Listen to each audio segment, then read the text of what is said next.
Have you seen how much cotton candy he can eat? 5.1 pound. That's why his blood is so good on pancakes. I don't think blood and pancakes. What it is, guys? It's your boy BlastphamousHD. I ain't even gonna lie, I have not seen a whole lot of Futurama, which is why today we are here to check out every single Futurama episode that is rated TVMA. Mature. After dark, I suppose. What do you think happened when Futurama ventured into TVMA territory? I'll tell you, things got even wilder. I didn't know you had a tattoo of Bender on your Me neither. What? Somebody or something? gifts, Bender. Nailed it! Yeah, we're just getting into it. We start with the first feature-length movie, Bender's Big Score. Released as a direct-to-DVD movie in 2007, this epic was later divided into 4 episodes for TV airing, but the original version packed quite the punch. Bender's Big Score gets the TVMA ratings because of the and nudity. Here's your package, sir. Why are you talking to my... Sorry, sign here. Mind if I use your pen? Well, that's not a... Language. It's funny. What? You're a wiener! And graphical depiction of violence. That's why they call me 11-inch Conrad. After being canceled by Box Network, yeah, that's a jab at Fox, the crew is back, and boy, they come out swinging. Those asinine morons who canceled us were fired for incompetence. As a fitting twist, those executives were not just fired, but beaten up pretty badly too. Most of them from their injuries and grounded up to a fine pink powder. Oh, it's got 1,000,001 uses. That soothes the fire. So they throw a party to celebrate, during which Hermes is decapitated by a saber, has his body crushed, How is he still alive? and off to the hospital they go. At the hospital they meet Lars, the new guy with the jar the perfect size for Hermes. What are you looking at? Is it the eye? Guilty as charged. Charming, isn't he? Well, Fry definitely is not handling it well. Who does he think he is, being polite? You want me to beat him up? No, stop being so immature. I'll show her who's immature. But Barbara makes it worse when she straight up decides her decapitated husband isn't daddy material anymore. Look, Hermes, he needs a daddy. He has a daddy. He got 2 half daddies. Ooh, that's gotta hurt, right, Hermes? No, Barbara, no! Bender assures Hermes that they'll stick around and support him. Then the professor arrives with the news of going to the nude beach planet at the same time. Naturally, all this leads to the crew immediately ditching Hermes to hit a nude beach planet. Gotta love those priorities. At the entrance, the crew is greeted by a sign that reads, You must be at least this naked? okay, I mean, it's just a planet with rules, I guess. Fry, ever the curious one, asks the real question. How much nakeder could you be? Watch and learn. Just when you think you've seen and heard enough nude remarks, Bender strikes up one of the most normal beach conversations with Fry. It's funny. What? You're a wiener! Fry needs to deliver a box of bar stool softener. What? Okay. He walks to the bartender and drops the package on the counter. Here's your package, sir. Why are you talking to my... Sorry, sign here. Mind if I use your pen? That's not a... Lilo walks to where Fry is standing and notices something. I didn't know you had a tattoo of Bender on your... Me neither. You got a tattoo of me? While on the beach, a trio of nudist alien scammers use flimsy excuses to get the entire Planet Express crew to sign petitions and provide their email addresses. I promise you, it was not that hard. I support and oppose many things. That's just what the guys who oppose the things you support want you to do. Really? Back on Earth, the consequences hit fast and hard as the crew gets bombarded by scam emails. Creep. Get rich watching. They also manage to infect Bender with a virus that forces him to become their slave. Okay, can't forget how they added a popular Nigerian scam in there. Friends, His Majesty Prince Adesaraki Ozoidberg of Nigeria died. It's so sad. Suspicious, no? All he needs to do is wire good faith money and get all the goodies. I'll inherit his kingdom and his plump young wife. I mean, this is too good to be a scam, that's all I'm saying. Since everyone's getting scammed, the professor tells them that it isn't hard to spot a phony internet connection, and he takes it upon himself to educate them on what a scam really looks like. only to fall for the same thing. I've won the Spanish National Lottery? Yes, a scam. I'm rich! So the scammers fool Professor Farnsworth into signing his whole business over to them, and then they show up to take over. What does infected Bender do? I'll deal with these guys. Welcome, boss. So now we know that Bender's virus compels him to obey them without question. The scammers soon take over and begin operation with no one to stop them. Don't you realize you are totally under their control? Of course I realize it. Does that mean I can't enjoy it? Bender walks in on his massive sprunging for information with an organ they call sprungers. There's something here. I can sprunge it. Robot! Tear it open! The scammers soon discover Fry's tattoo of Bender on his, It's in his pants! What the hell are you talking about? Why?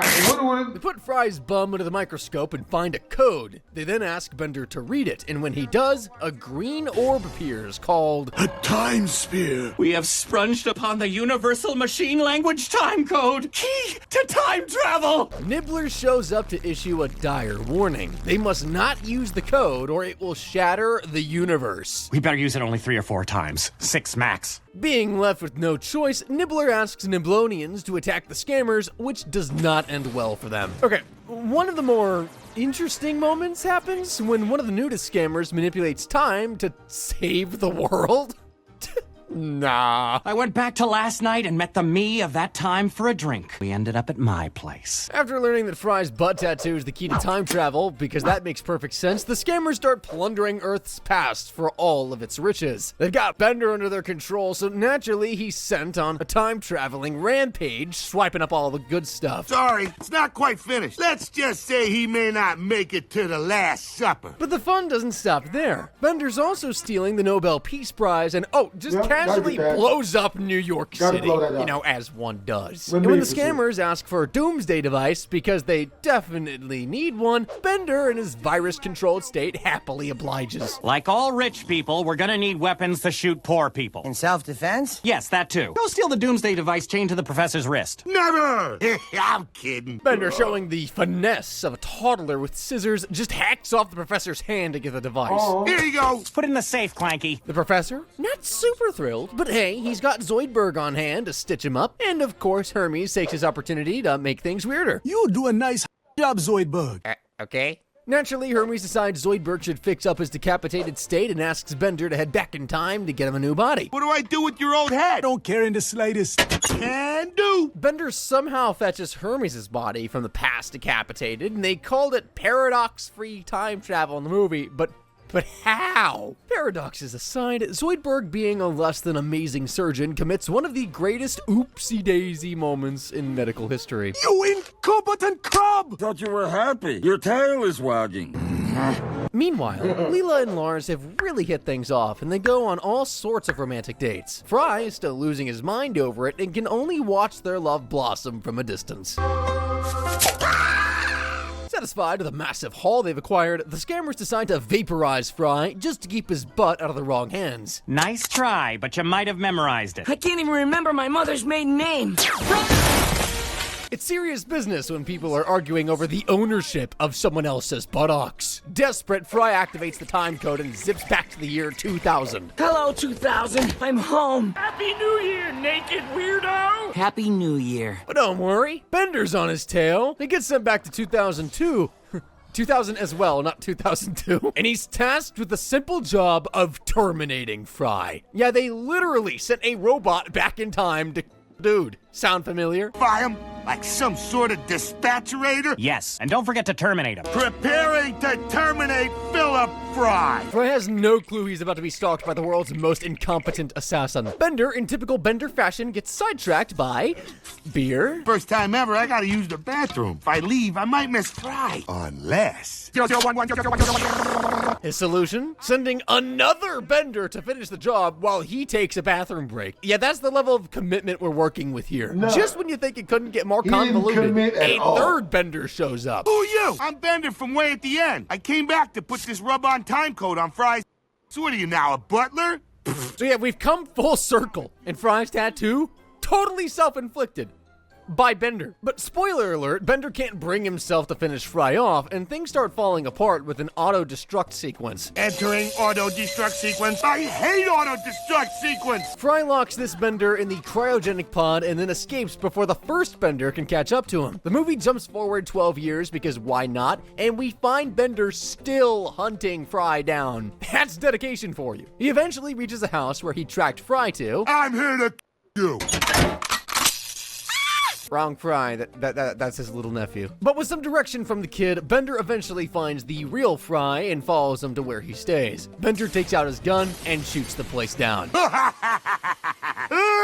Oh God, what have I done? Bender returns to the future heartbroken to report to his masters, who immediately wipe crucial bits of his memory. Time code and obedience virus erased. Also, 50 terabytes of porn. Hey! Meanwhile, we see the rest of the Planet Express crew mourning Fry at his funeral. Leela is giving a eulogy where she says Fry lived to a ripe old age, and then Bender comes waltzing in. Struggling alone against incredible odds, I managed to him.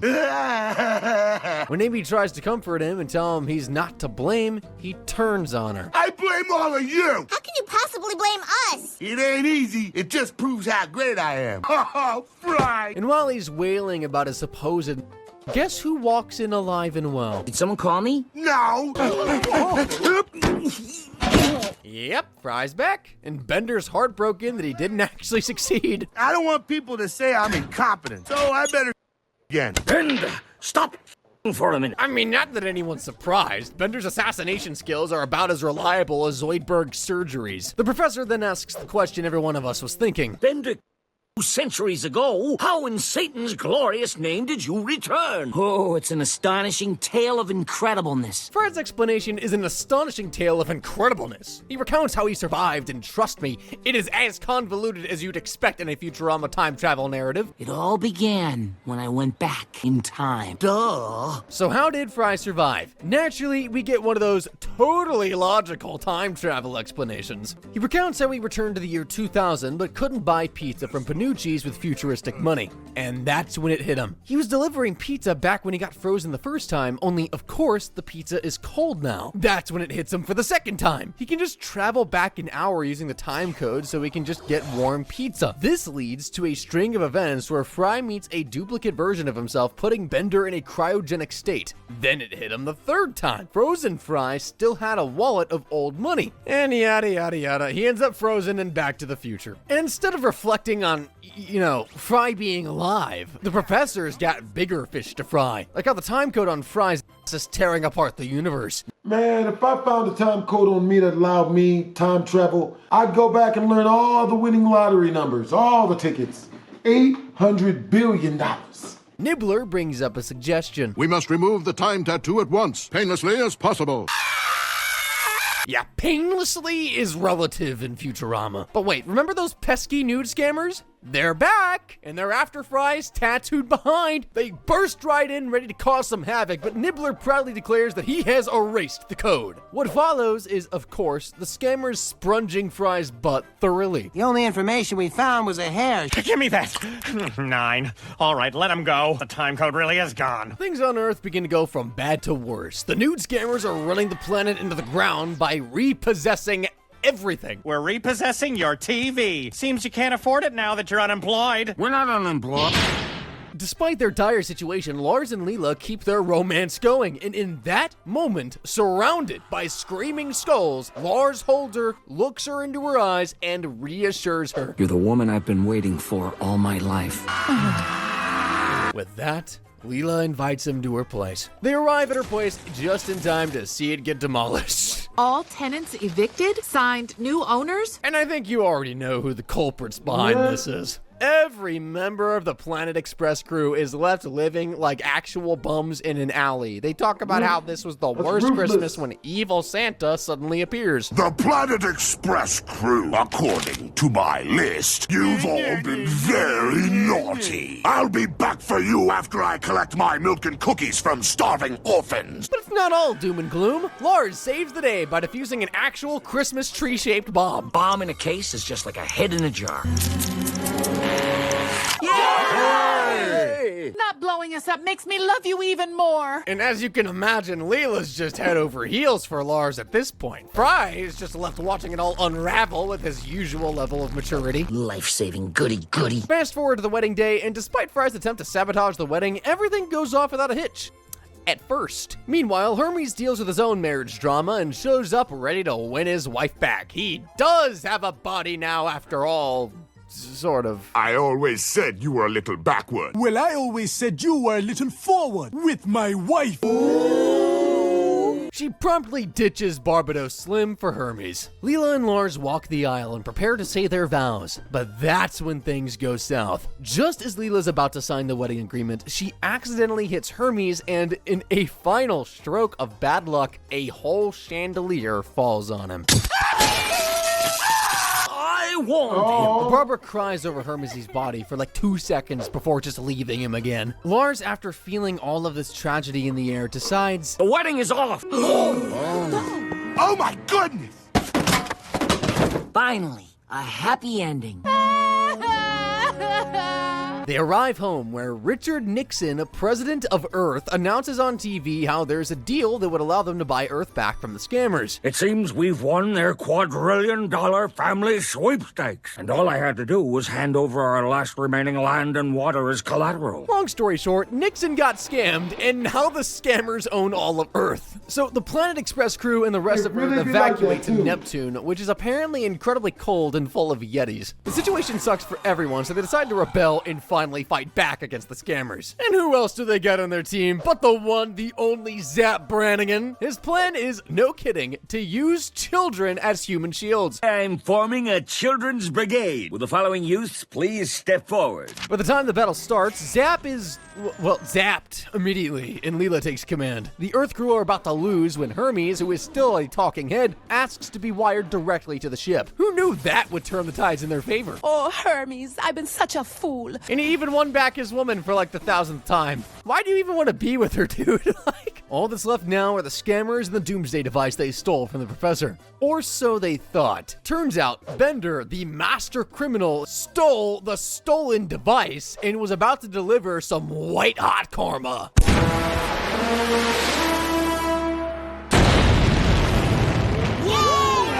We see Hermes get a new body and Leela crying about not marrying Lars, and of course, breaking Fry's heart again without her even knowing it. Lars is the only man I'll ever love. I know it in my heart. But Fry isn't about to give up. You would think this would be the moment that Fry would tell Leela about his true feelings, but he just shocks us all. You don't need to be an idiot to see that you two belong together. I want what'll make you happy, not what'll make me happy. Lars apologizes to Fry and insists that he can't marry Leela because of some truth he was about to tell them when one of the scammers comes in. Nobody move! How did you survive the Doom Blast? My doom-proof platinum vest absorbed most of the radiation. Surprisingly, he requests the time code from Lars. Fry had it. Nibbler heat blasted it off my butt. My throbbing sprunger says otherwise. Now where is it? Lars refuses to give the code even after the scammer threatens to shoot him. He grabs the scammer and pins him down together with the version of the auto-destruct Bender. And this is the result. Boom! As Leela bends over Lawrence's body, she sees the tattoo on his butt. We return to a particular scene in 2012, the same one where Bender found out where Fry stayed and created an explosion. Just then, something astonishing happens, a plot twist no one saw coming. Fry, old buddy, it's me! My hair! My larynx! I'm Lars? I'm Lars! Wait for me, Leela! Wow. Well, this Fry, sorry Lars, he finds his way to meet Leela in the future. Afterwards, a video recording of Lars plays at his funeral as he recounts what happened when he traveled to the future. He talks about Hermes exploding at their wedding. I, too, was doomed. I couldn't put Leela through that, so I called it off. I'm sorry, Leela. Now we all know why Lars called off the wedding. Nibbler tells the others that for this to make sense, someone must make one final trip back in time to put the code on Fry's ass in the first place. Bender offers to go. He rips off the code from Lars's butt, recites it, and disappears into the past. And the movie ends with Bender coming back with multiple Benders from the past. And, we can assume what happens from there. Our next MA episode is another movie, The Beast with a Billion Backs. The film kicks off about a month after the universe was ripped open, like, flimsy human skin. yeah, like that. Luckily, the team's got Professor Farnsworth for that. How scared should we be? Between not at all and entirely. Not exactly reassuring, but that's the kind of leadership we're working with here, so...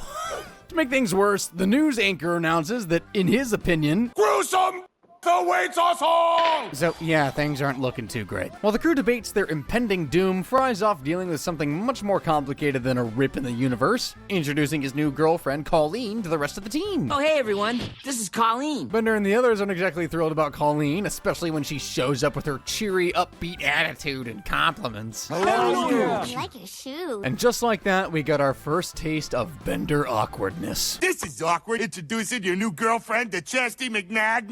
Don't mind him. I'll turn him off. Can't turn me. When Colleen tries to compliment Fry, Professor Farnsworth is there to take it to another level. Have you seen how much cotton candy he can eat? 5.1 pound. That's why his blood is so good on pancakes. I don't think blood and pancakes are supposed to go together. Well, what do I know? I'm not a professor or a chef. Just a dude who screams into a mic for $2 an hour. So Fry, blinded by love or something like that, takes Colleen out on the 2D Tunnel of Love. Yes, this is a theme park ride where you get 2 whole dimensions of romance for the price of 1. Wow, you even look beautiful in 2D. From your perspective, I'm just a line segment. Really hot line segment. Right in the middle of this incredibly flat date, Fry decides it's time to take things to the next step.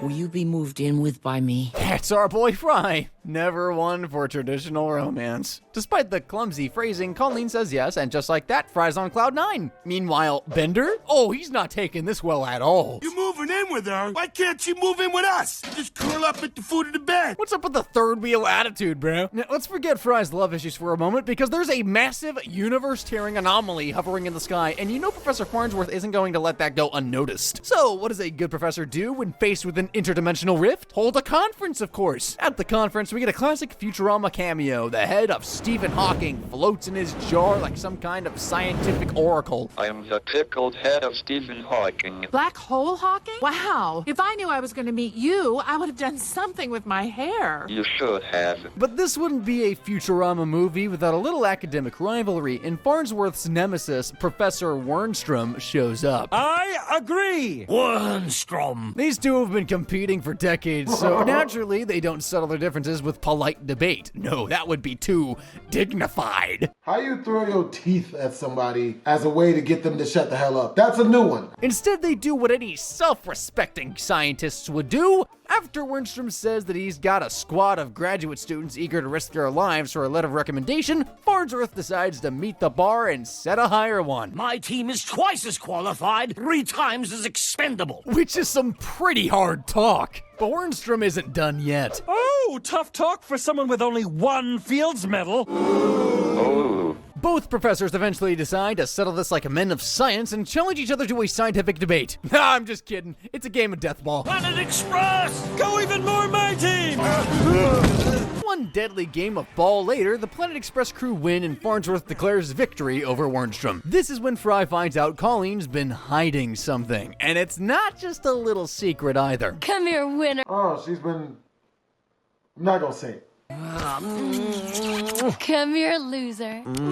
Bro, what in Jupiter's name is happening here? I thought it seems like Fry's as disturbed as I am. This is my boyfriend, silly. I thought I was your boyfriend. No. You are. Well, how can you have 2 boyfriends? Oh, I don't. I have 5. Okay, let that sink in a bit. Come on, let it in. She has 5 other boyfriends. That's right, not 1, not 2, 5. Colleen introduces them to Fry with zero shame. She casually rattles off their names like it's no big deal. Fry, meet Chew, Bolt, and Dulu and Shlomo.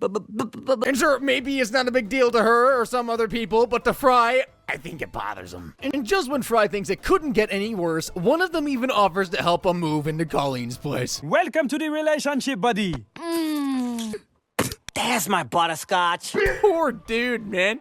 Finds himself in an emotional tailspin. Should he stay in this relationship where he's sharing Colleen? No. That'll require him moving in with Colleen, though, and sharing with like 5 other dudes. What are you gonna do? Sleep in a big pile like hamsters? Everyone gets his own room and a shelf in the refrigerator. I guess that makes it better, huh, buddy? Zoidberg's reaction to this is, of course, priceless. He uses a cake analogy. Isn't it better to have one slice of a delicious cake than none at all? Even if 4 other guys eat the other 4 slices, and they're all thrusting their swarthy, naked bodies against the cake? Okay, that was a good, that was a little too graphic even for me. But things only escalate from there. Fry decides he does, in fact, love Colleen. Yeah. Like, really loves her, and he's willing to go along with her unconventional lifestyle. Sure, there are 5 other guys, but Fry's convinced he can make it work. Sorry, I'm not going on the mission. I'm moving in with Colleen. He officially moves in with her thinking everything's going to be okay. It's going to turn out well. After all, it's love, and nothing's going to stand in the way. Yep. Oh boy, he doesn't know. He's in for it. Good luck. Of love. Real love. Love means compromise, right? Yep. Flash forward to dinner at Colleen's apartment where things get even more uncomfortable. Want a slice of delicious cake? Oh, is that Zoidberg's analogy coming to life? I can't say I expected it. With a bottle of wine on the table, Colleen brags about her perfect life. Oh, my life rocks. I've got 5 sweethearts, and today I was promoted to chief of police. Man, the ability to just juggle it all without breaking a sweat. Fry tries to make a romantic toast, but it's quickly derailed by one of the boyfriends. Here's to you. Me? No, Colleen. I'm making a romantic toast. Sorry. This is hilarious. Okay, quiet. Oh, he's about to start the toast all over again. You have the most beautiful eyes. Thank you. I'm not talking to you. I am not talking to you either. Yeah, I can't say I didn't see that one coming. Can you please let the man finish? Well, the others start bickering and cutting each other off, so no. Will everyone be quiet a little? I want to hear what he has to say. Thank you. Not you. You're just here because she likes cavemen from the stupid ages. The situation finally reaches a tipping point when Fry compliments her outfit, and it turns out she's dressed up for a date. Yes, another date. With another boyfriend, no less. Finally, Fry reaches his breaking point. I'm breaking up with you. So, she doesn't care. She's 4 other dudes. Ha!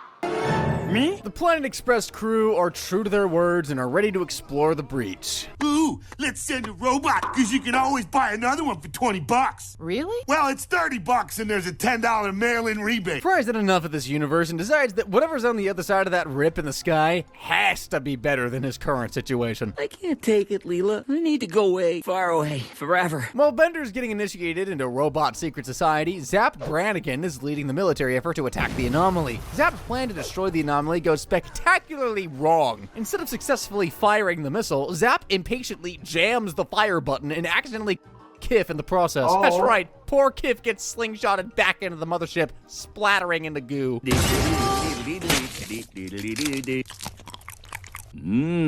Kif, you've got to try this. This turns Amy into a grieving widow. What's her problem? Somebody die or something? Kif's dead, Bender. Nailed it! I couldn't have said it better myself. Being right trumps everything else. And then the Mother of the Year award goes to Amy's mom. Why are you so sad, Amy? My husband, Mom. Snap out of it already. No one likes a widow. Out in another world, Fry's journey through the anomaly takes a shocking turn. He encounters a massive, tentacled creature on the other side. Ooh. Oh, hell no. Things take a sharp turn when Yevo decides to send its tentacles through the anomaly and invade Fry's universe. I have traveled far, and I have come to know the purpose of our existence. Thou shalt love the tentacle! The tentacles don't just stop at 1 or 2, they multiply fast, and before you know it, there are billions of them crawling through space and time, heading straight for Earth. Okay, maybe not time, but definitely space. And here's where things get really wild. These aren't just any tentacles. Open your necks and receive the love. With the tentacles taking everyone, the adventure intensifies with Zap when he spots Leela comforting Amy after they escape the tentacles. What an erotic display of girl-on-girl consolation. Hurry, Leela. We don't have much time to begin repopulating Earth. Oh boy. That is next level cringe.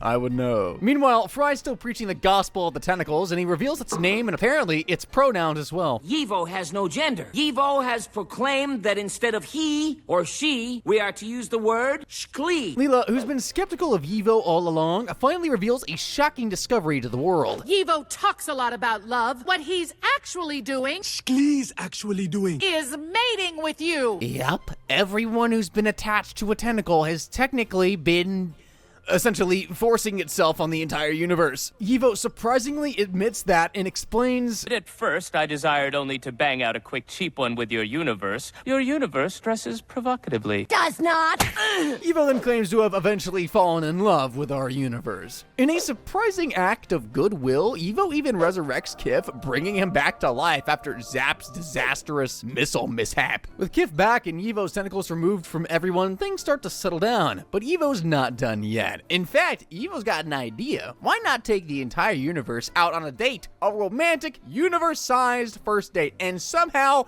everyone agrees. My fellow Earthicans, commence preparations for our date with Yivo. Bender is angry and bitter over being left behind. Apparently, robots can't go through the anomaly. Bender then strikes a deal with the Robot Devil to gather an army from Robot Hell. The Robot Devils demand, I shall give you your army of the damned. I ask just one thing. What could the Robot Devil possibly ask that might be a problem for Bender? your firstborn son.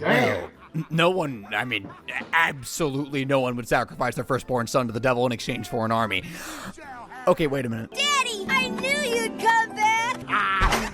Here you go. Yeah, I can't say I'm surprised. Yivo, meanwhile, proposes to the entire universe.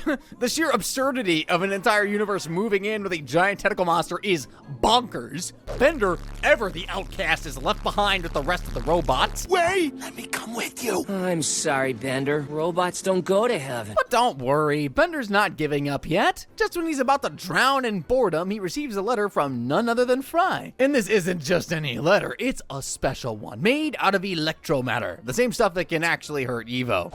Stupid electromatter. That was my best trash can. Bender, seeing this as his chance for a comeback, decides to rescue Fry from Yivo's clutches. And by rescue, I mean Bender assembles an army of robots from hell to launch an all-out assault on an interdimensional monster.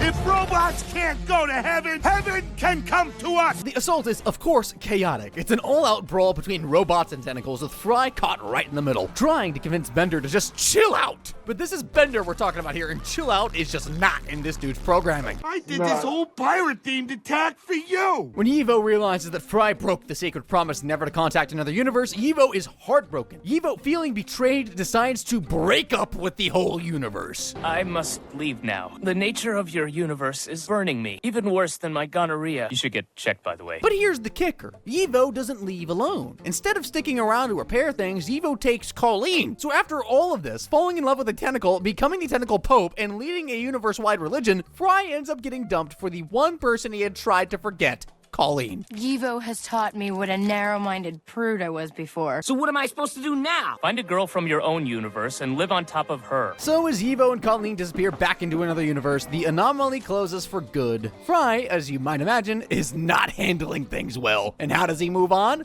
Well, he takes Yivo's advice. I don't know. Leela, you think maybe? Oh, please. You forgot me quick enough when you met Colleen. He even makes a last-ditch attempt with Amy, but she's not interested either. Poor dude can't catch a break. Meanwhile, Kif and Amy's relationship is hanging on by a thread. Zap Brannigan has tricked Amy into sleeping with him while Kif is technically dead. And yeah, Kif's not over that. I'm Kif's Fanfanroo. Well, then perhaps you misunderstood the meaning of the term. It means one who doesn't sleep with my superior officer. That's the literal translation. To make matters worse, Zap is rubbing it in Kif's face every chance he gets. Give the poor girl a break, kid. It's not like she had a dictionary. She was butt naked, for God's sakes. Well, it's about time someone hit Zap, honestly. And then there's Bender, who takes it upon himself to step in and break up the inevitable bickering among the Planet Express crew. After all, what's a robot dictator good for if not keeping things in line? Why did you do it? We were all so happy. And we were in love. That wasn't love. How can you say that? Because Bender knows love. But in a rare moment of sincerity, well, as sincere as Bender gets, he drops some surprisingly deep wisdom. Love is suspicious. Love is needy. Love is fearful. Love is greedy. He wraps up his whole speech by giving Fry and Leela a massive bear hug and squeezes them so hard he nearly them. I love you, meatbags. So much for heartfelt moments. So, a lot of drinking, drugs, smoking, foul language mixed in there, some giant monster that had with everyone on Earth at the same time. Yeah, that's sure to get this movie a TVMA rating. Don't think I need to tell you that. We got yet another movie up here called Bender's Game. It wastes absolutely no time kicking off its bizarre quest to hit those TVMA ratings. It's got it all. Insensitivity, foul language, and cannibalism? Ooh. Care for a slice of scroto? That's his name, right? Tis also that, sir. Our story begins with a roll of the dice. 4 kids are playing a game of D&D when Bender walks in. What you doing, mini meatbag? Underage gambling? Shame on you. Count me in.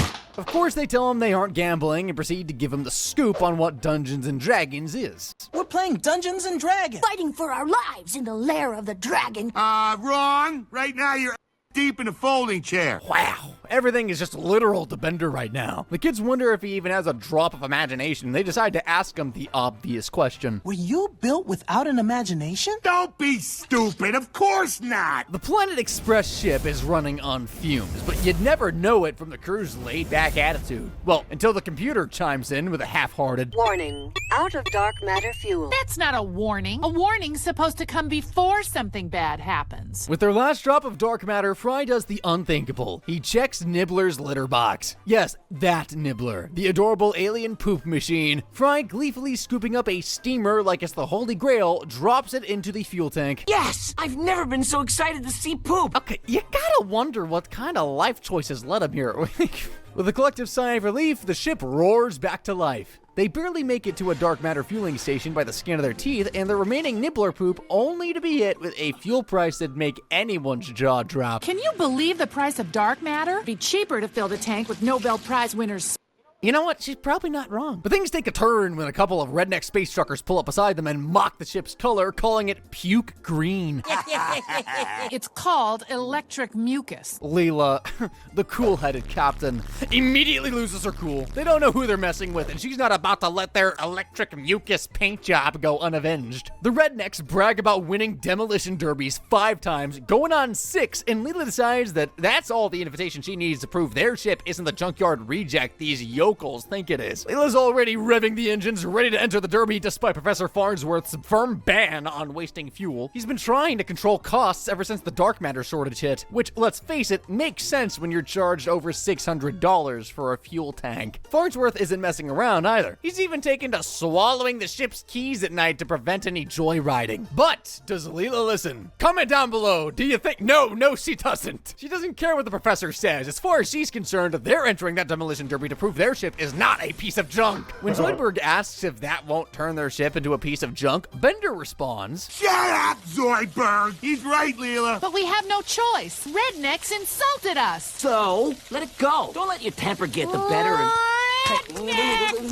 Wait, am I the only one concerned that everyone is like butt naked taking a bath? The censors sure were. Next thing you know, Leela and Zoidberg are sneaking into the professor's room while he snores away. Using a magnet, they guide the keys up through his digestive tract as Farnsworth coughs and sputters in his sleep. And just like that, Leela's got the keys. Once they arrive at the demolition derby, the trash talk kicks into high gear. The rednecks spot the Planet Express ship and immediately launch into their taunts. Well, if it ain't Princess Pucarella. Oh yeah? Well, shut up. Great comeback. The tension builds as the race begins and the ships smash into each other with reckless abandon. The rednecks are used to winning, but they've never faced Leela's fury. It gets down to 2 ships, the Planet Express and the reigning Derby champions. Of course, it had to be this way. Leela's got a crazed look in her eye. As the final collision looms, the rednecks start to second guess their chances. It's insane!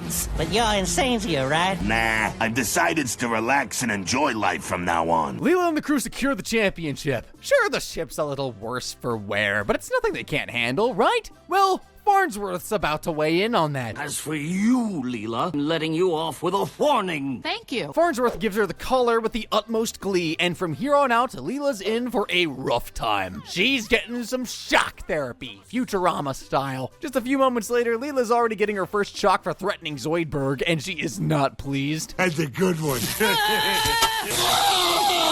Bender, meanwhile, is just sitting out of this demolition fun because he's dealing with his own existential crisis. Does he have an imagination? He's been watching Hubert and Dwight play Dungeons and Dragons, and they're absolutely roasting him for not being able to imagine things. Ooh, pretty imaginative, huh? No, did the same thing as me, but with a dumb noise. Oh. Desperate to prove them wrong, though, Bender embarks on a bizarre journey into his mind to unlock his fantasy potential. What could go wrong? Bender, smell this milk. I go not by the name of Bender, you fleshy fool. I am Titanius Englesmith, fancy man of Cornwood. How about this? Bender's inability to distinguish between fantasy and reality begins to spiral out of control, and the professor has some words of advice for Bender's concerned friend. He wants Fry to make him stop before Bender completely loses his marbles. I will. Good boy. Just don't let him touch you down there. The dark matter crisis looms large, and naturally we get a classic Farnsworth info dump to explain the catastrophe that's been brewing for years. But first, the crew's attention is glued to the news, where Morbo, our favorite green-headed annihilator, is grilling Mom on the recent surge in fuel prices. Mom's all smiles and lies, pretending that the fuel shortage is just as bad for her as it is for everyone else. She's really selling the woe is me act, but no, it's all a scam. Professor Farnsworth is in the back, fuming like an old kettle about to blow. Taste the wrath of my fuzzy slipper. Ugh. Oh. Exceptional throwing skills aside, it turns out the professor has a very romantic history with Mom. He explains how decades ago he used to work for Mom at her laboratory trying to create a stronger harpsichord wax, because freckin' why not? And then we're treated to a montage of Farnsworth being seduced by Mom. But somehow, the rich, wrong stench of her bony charms kept calling me back. My thoughts exactly. But there's more to this story than just Mom's creepy romance. Farnsworth reveals that during his time at the lab, he accidentally transformed dark matter into a super powerful fuel source. Shut up, you milk-sucking leeches!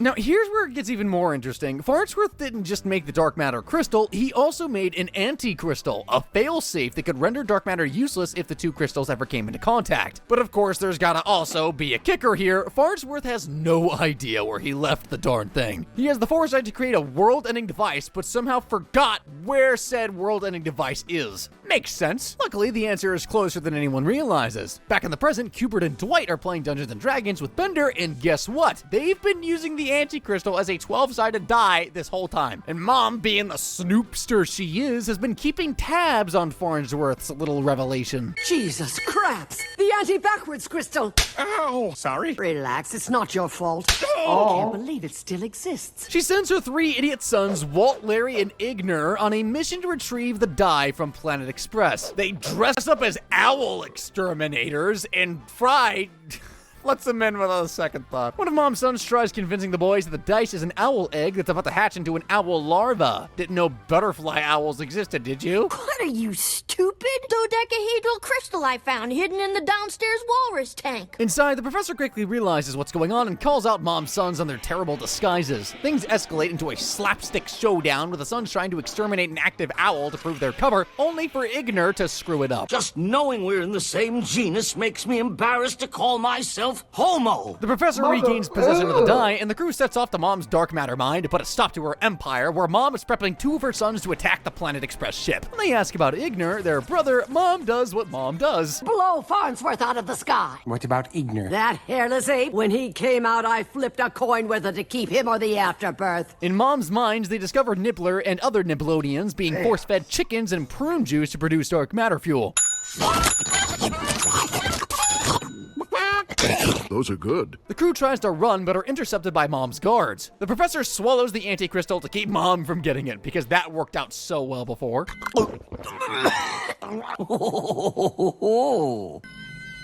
And just when things seem to be hitting rock bottom, there's a cosmic twist. The anti-crystal in Farnsworth's belly and the stockpile of dark matter stored in Bender's chest cavity trigger a kind of reaction.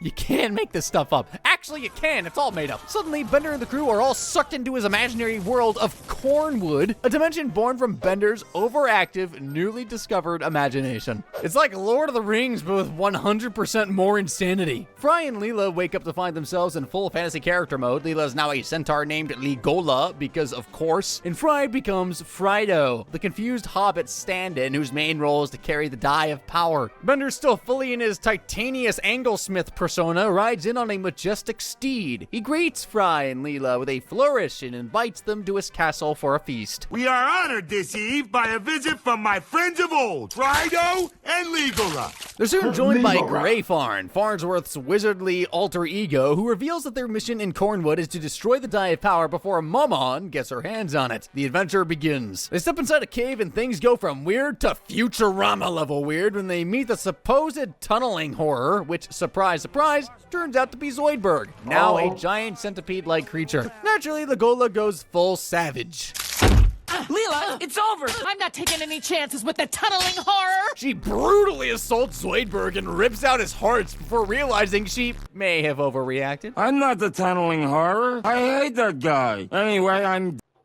So you're just an innocent monster? Oh, God! Greyfarn warns Frido about the dangers of being seduced by the Die's power. Hands off the Dodekalicious. Don't be seduced. Hang on a second. But Frido don't listen. He's starting to lose it, going full-on Gollum as he becomes obsessed with the Die. They wants the Dodekalicious. As the others charge towards Mammon, the professor faces off against Ignis, revealing an unexpected twist. You are my father. No, that's impossible. Dirt your feelings. You know it to be true. Major Star Wars vibes at this one. Meanwhile, Frido and Mammon turn into dragons and the fight reaches its peak. Both dragons strike each other in their soft underbellies, simultaneously taking each other out of the game. They revert back to their human forms just as Zoidberg manages to grab the Die of Power. You can already sense what's coming next. Zoidberg is about to go on a full power trip, and it's not going to end well for anyone. But before Zoidberg can become the new Gollum, Greyfarn squashes him, which sends the Die rolling into Mammon's grasp. With the Die in hand, Mammon's victory seems assured. But as with all things in Futurama, things quickly go sideways. Suddenly, Cornwood collapses into darkness and the ground opens beneath everyone's feet. The crew, Mammon, and her sons are all sucked back into the real world, landing right back into Mom's dark matter mine. And just like that, we're yanked out of Bender's insane imagination. We're out of that weird, crazy world and back in our regular crazy world. Mom wastes no time turning up the heat. The crystal's still in his stomach. Commencing intestinal flash flood. Just when it seems like all hope is lost, the professor sees a golden opportunity. He convinces Mom to allow Ignor to hug him, claiming that's all he ever wanted. Little does Mom know, Ignor has swallowed the other dark matter crystal, the other one that, when combined with the anti-crystal inside Farnsworth, will render all dark matter useless. No! No! Suddenly, dark matter becomes worthless, but Farnsworth wastes no time coming up with a new solution. In a stroke of genius or madness, he unveils his alternative fuel source. Nibbler power! Hooray! Wait, what? Our last episode is another movie. They're all movies. Spoiler alert. About 35 minutes into the video, you can't tell all of them are movies. There's something wrong. Into the wild green yonder. It's a blend of everything TVMA. Bender was so brave. Never stopped making out with me the whole time they were shooting us. This is her I'm making out with. No, yeah. The movie begins with Mars Vegas getting a major facelift courtesy of Amy Wong's dad, Leo Wong. Zero! Rest in hell, Crapville! With that being said, hope you guys enjoyed the video. Make sure to comment, like, and or subscribe. It's your boy BlastphamousHD. Twisms.